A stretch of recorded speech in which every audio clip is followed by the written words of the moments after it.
This video is brought to you by Incogni.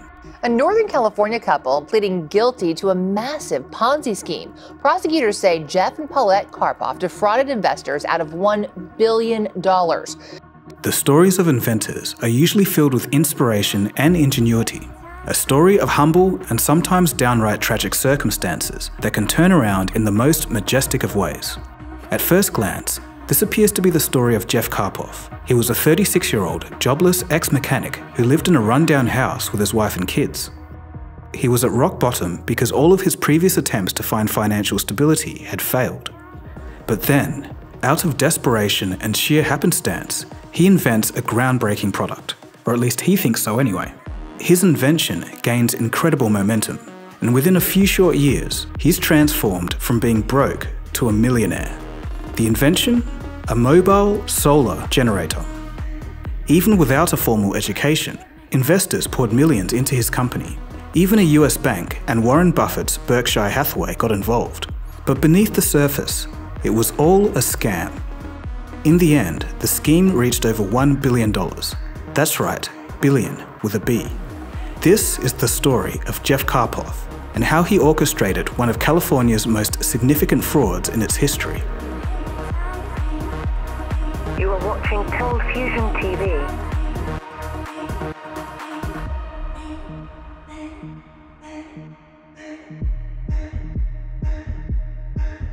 Jeff Carpoff wouldn't be described as your typical visionary. He was an ordinary guy who enjoyed watching motor racing and baseball games.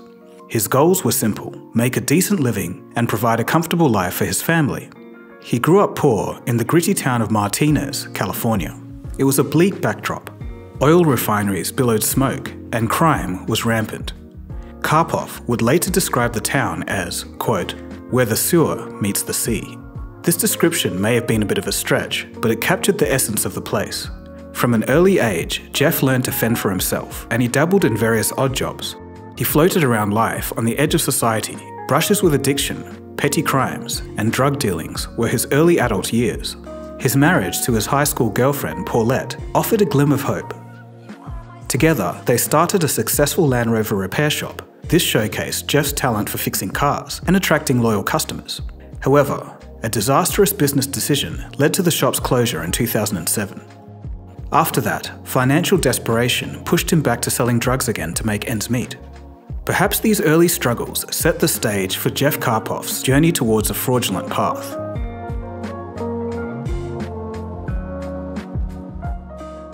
Jeff, now 36 years old, had lost his business. He had no money, mounting debt, and a mortgage to pay. Peddling drugs forever was not a feasible option. He needed a fresh start, and he got one when he landed a job as a solar panel salesman. He then realized something. People were interested in solar, but they were worried about their panels getting stolen. And this gave him an idea. What if he could make panels mobile and versatile? He imagined hooking them up to a trailer that could be moved and parked anywhere.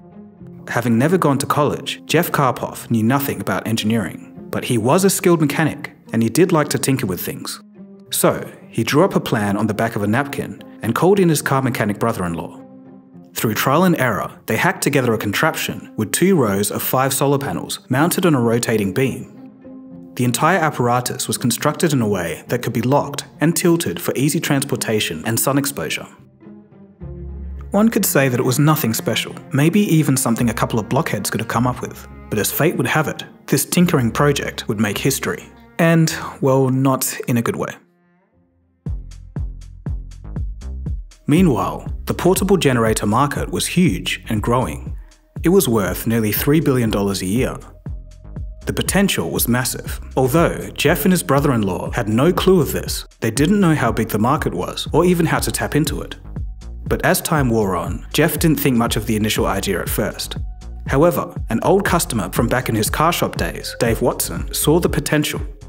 Watson was a software consultant in the affluent Bay Area, and he knew a thing or two about investment. So he offered to help Carpoff and his wife start their company, DC Solar, and it was to launch in 2008.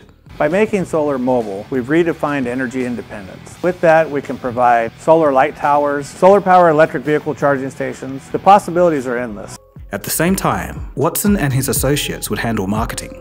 And this is where things really got cooking. The initial plan of attack was to aim sales at Hollywood. At the time, movie sets were powered by noisy diesel generators. Portable solar panels could be a perfect, quiet alternative. The initial feedback was positive. Some big movies like Inception and Valentine's Day gave them a shot, and the idea caught on. Even famous environmentalist actor Leonardo DiCaprio showcased the panels on his Facebook page. It was the perfect organic promotion. This was 2009 after all. Back then, the public would basically lap up practically anything that a celebrity would endorse.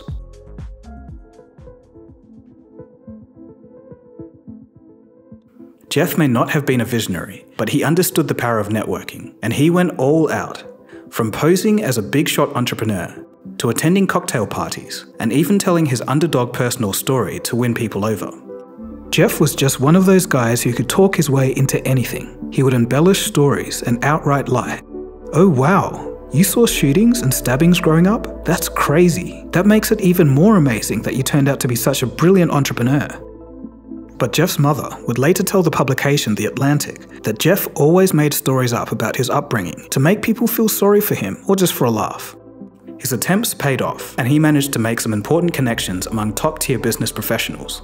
The most significant breakthrough came when Carpoff connected with a law firm called Nixon Peabody. The firm was renowned for its expertise in getting special tax benefits for industries, including renewable power. It was all falling into place.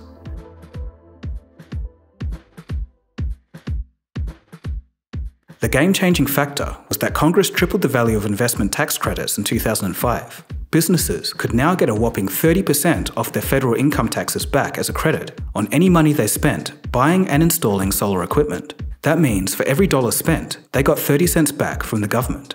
Effectively, an intrinsic 30% discount. The DC solar trailers were a lucrative option for companies that just wanted to cut back on their tax bills and go green. He set up a special fund that let buyers purchase the number of generators that aligned with their desired tax savings. They only had to pay a 30% price up front and then take that exact amount off their taxes. So basically, they got their money back right away. But what about the rest of the money?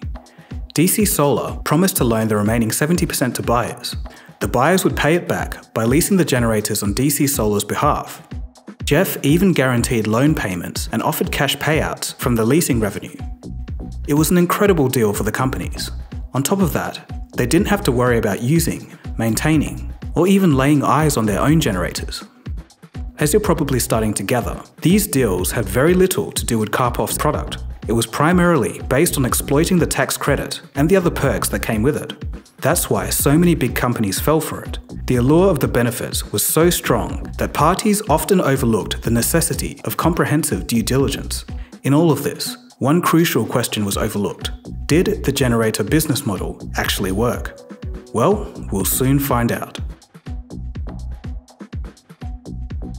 It was March of 2011, and Jeff was attending a baseball game. Just as he was singing the national anthem, his phone buzzed with a text. He had done it. It was his first major deal. The paint company, Sherwin-Williams, purchased 192 generators for $29 million. He couldn't believe it. The ball was really rolling now. With this major deal, Jeff's eyes were opened. Such a partnership could draw in more investors, and not long after, US Bank would join the party. The bank believed that joining DC Solar would align with its goals of promoting sustainability, reducing tax, and creating local jobs. Unfortunately for them, they were unaware that Jeff had used fake documents and fraudulent transactions to inflate the demand for solar generators. Without verifying the facts, the US Bank would become one of the first financial backers for DC Solar. The plan was to purchase and lease thousands of generators over the next 7 years. Despite the initial success, questions began to appear about the real usefulness of Jeff's generators. The lack of solar expertise was evident. Some movie sets began to experience power outages due to faulty generators. Jeff's brother-in-law, Bobby Amato, who was the builder of the solar generator products, now called the Solar Eclipse, would state, quote, "I had no idea how solar worked. Good thing they had Google and all that." End quote. Imagine using Google to build something that would net your company hundreds of millions of dollars. The problems with the solar generators became so frequent that it wasn't uncommon for DC Solar to use backup diesel generators to kick in after a power failure. There would be smoke pouring from behind a solar generator, the ultimate ironic imagery. Furthermore, in preparation for the rapidly upcoming sale of equipment to Sherwin-Williams, the paint company, DC Solar was to present their fleet of panels. A DC Solar employee went to the production facility to see how things were going. It wasn't good. The clients were soon due to inspect the whole fleet, but only the first row of panels were complete. The rest were just cobbled together to give the illusion that things were progressing faster than they actually were. The employee pressed Jeff, who remarked, don't worry about it. So, was Jeff worried? Not really. He was busy enjoying his new $1.3 million home paid in cash. It had a pool and enough car space for 6 vehicles. A bigger problem was brewing, however. Almost nobody wanted to lease these things for 5 to 10 years, and without these long-term leases, DC Solar couldn't finance the buyer's massive purchase loans or meet the demand for returns. Additionally, the IRS would prevent buyers from claiming solar tax credits if generators were left unused. Without those credits, DC Solar would lose its most appealing feature. What on earth was Jeff and his team going to do now? Faced with these challenges, DC Solar was financially toast. But Jeff wasn't done yet. He decided to get crafty. A new idea emerged around June 2012. It was during a meeting between Jeff and 2 of his close associates at the company. They devised a scheme to use the purchase money from new buyers to pay, quote, lease money to previous ones. The trick was to manipulate accounting so that the company's cash from new generator sales appeared as lease payments from existing renters. The whole plan seemed eerily like a classic Ponzi scheme, but with an added layer. DC Solar didn't just defraud new buyers to pay off earlier ones, it used a facade as a legitimate solar company to drain millions in tax credits from the US Treasury. This meant that American taxpayers ended up subsidizing the fraud. Jeff pitched it as a temporary measure, just to make ends meet, a typical fake-it-till-you-make-it approach. As we'll later see, Jeff's lies began to spiral out of control, and the disaster that was to follow was nothing short of spectacular.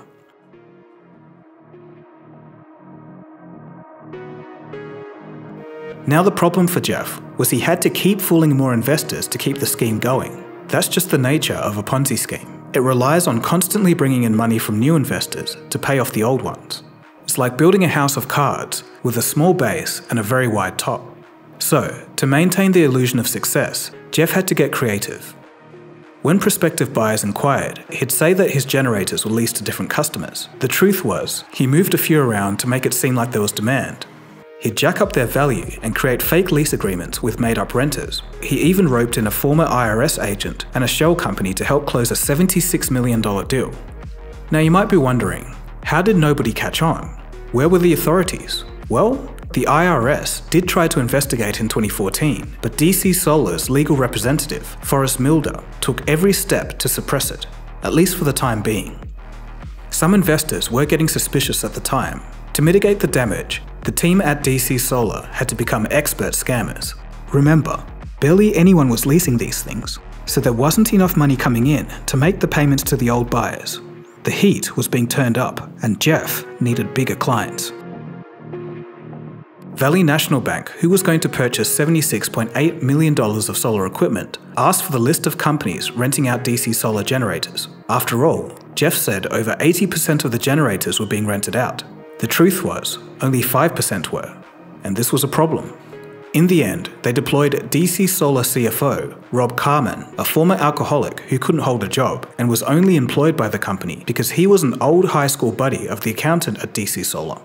Rob would forge a bunch of documents and leasing figures to make the problem go away. And the scam continued. Fate would later catch DC Solar, but for now, the coast was clear.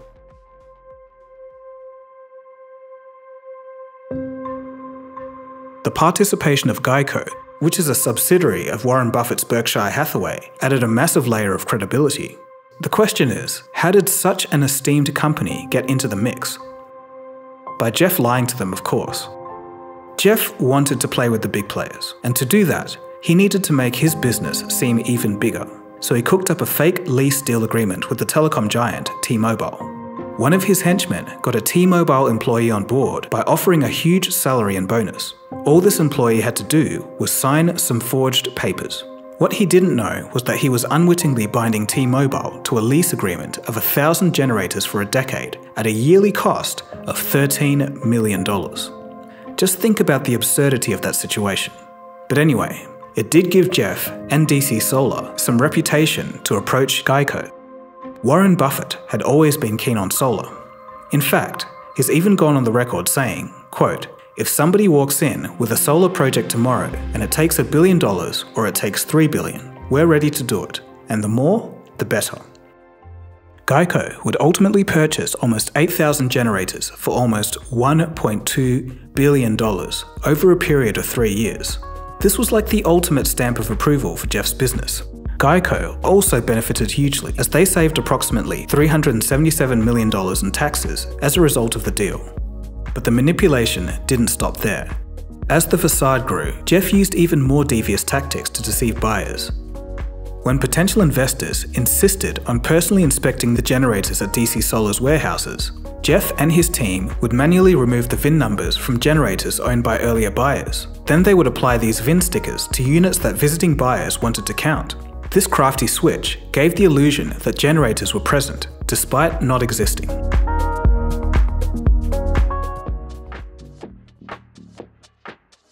Jeff continued to defraud investors and rack up more sales.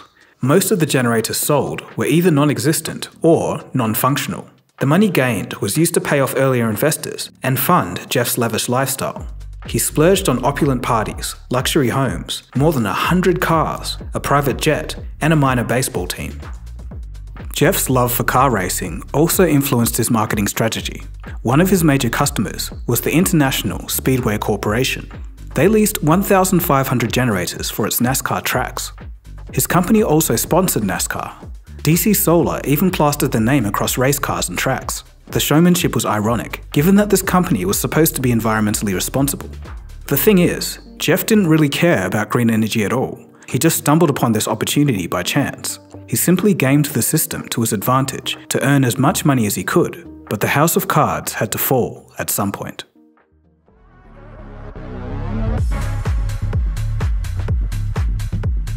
The IRS finally began digging into DC Solar's activities properly in 2016. The generators were sold for $150,000, but only worth around $13,000, so the taxes saved were $45,000 per generator. So companies were saving 300% of the generator's value, not 30%. No wonder everyone wanted a piece. The IRS was slowly building their case. They'd found that the dealings with companies like Sherwin-Williams and Aaron Burr LLC were fraudulent attempts to manipulate energy credits and bypass regulations.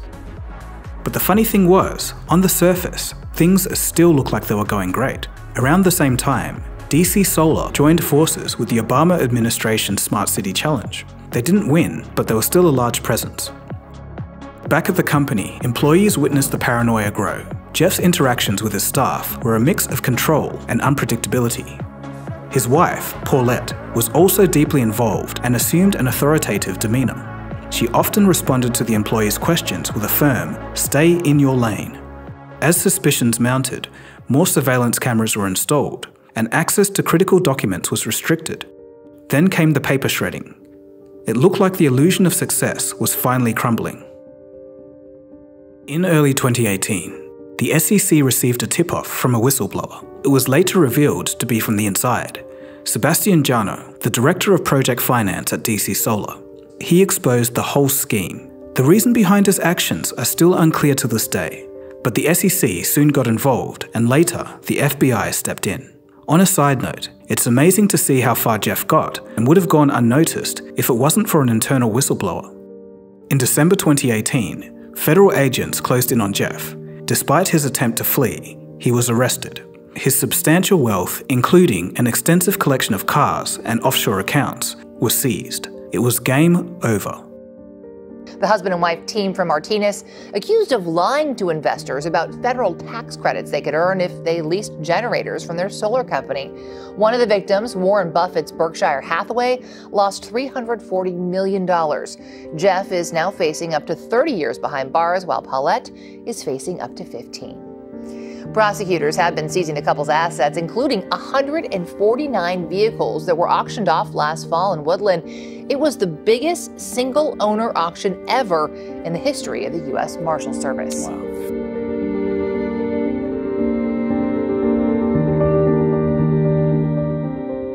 In January of 2020, Jeff and Paulette Carpoff pleaded guilty to various charges, including fraud and money laundering.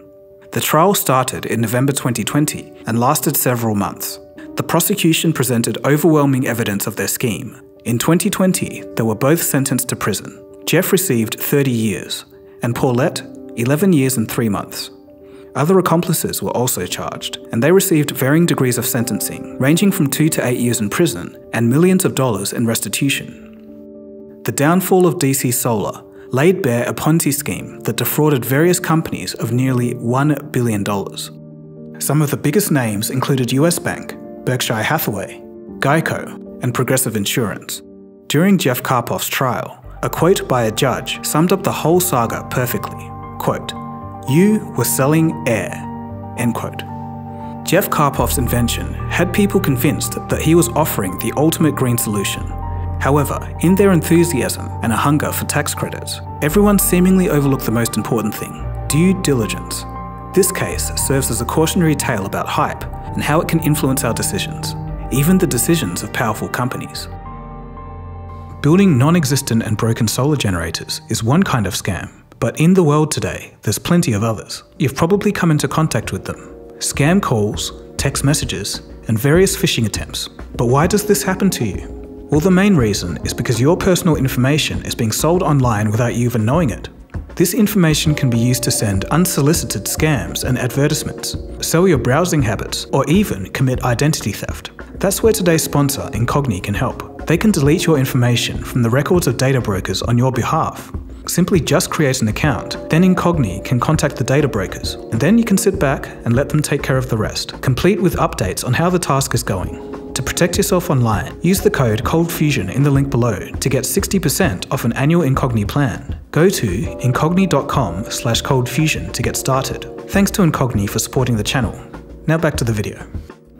Overall, Jeff was just a regular guy who stumbled across an infinite money glitch, and then he got greedy.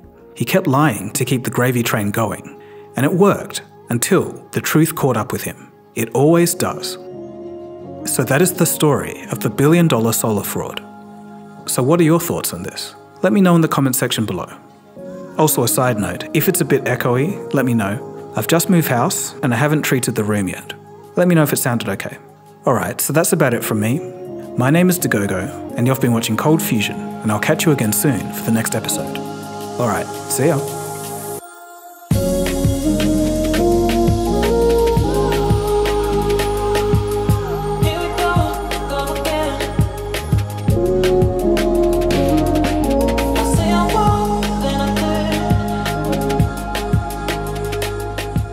ColdFusion.